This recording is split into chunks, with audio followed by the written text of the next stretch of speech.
सजनों के मित्रों, मैं थोड़ा अपना वीर मलिक बशीर देश पंजाब यूट्यूब चैनल तो अज 1 मई मजदूरों का आलमी दिहाड़ा है।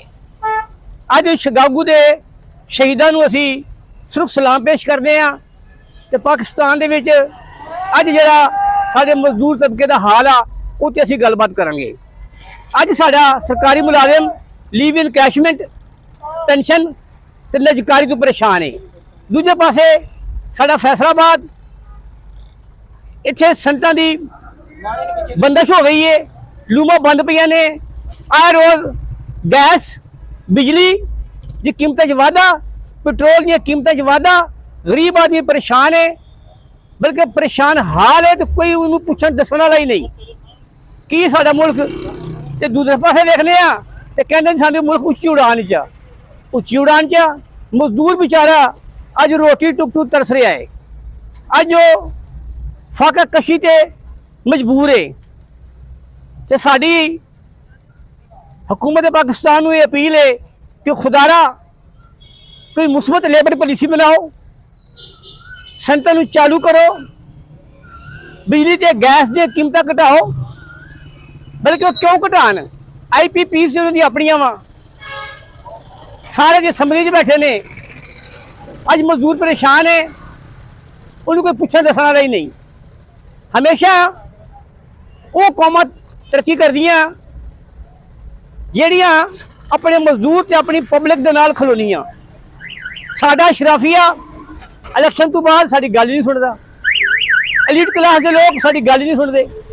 अज एक गरीब रेहड़ीबान छाबड़ी वाला जो रोड ते बच्चों की रोटी कमाने वास्ते खड़ा होंदा है तो एक AC 5 करोड़ के डाले चाहता वा, ना 6 बॉडी गार्ड होंगे ने, धड़ा धड़ा आके ना वो रेहड़ी को घेरा पा लेंगे ने, रेहड़ी उठा देंगे ने, रेहड़ियां तोड़ देंगे ने, चलान कर लेंगे ने।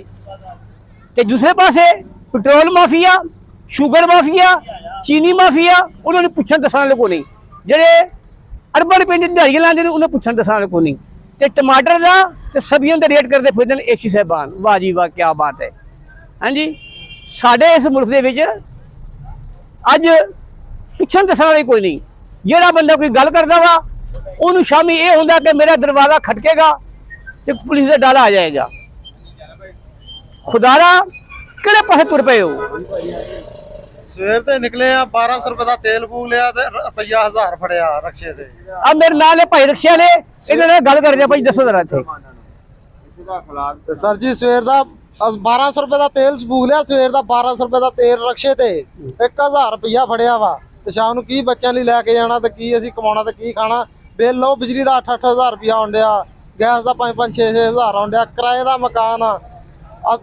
नौजवान मैं मुंडा खुंडा वा तो वाल देख लो मेरे, वाल कटाउण जोगे पैसे नहीं है, शेव कराउण जोगे पैसे नहीं है।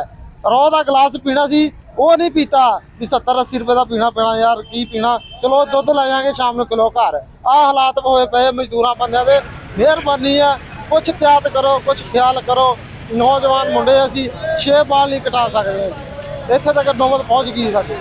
इमरान खान दौर दे विच उन्हें टैक्सटाइल पॉलिसी दी थी ते फैसलाबाद दे विच मिलां ते पावर लूमां चल पे सी, मजदूर काम करने वास्ते सी लभदे।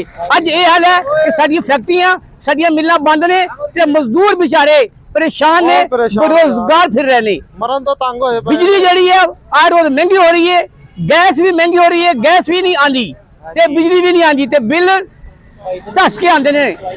दूजे पासे आओ तो देखिए ना, दूजे पासे ते साडे पेट्रोल ते डीजल दी कीमतां उस्मान नाल गल्लां कर रही ते माशाअल्लाह साडे वज़ीर आज़म साहब कह रहे हैं कि मैं दिल ते पत्थर रख के कीमतां वधा रहा।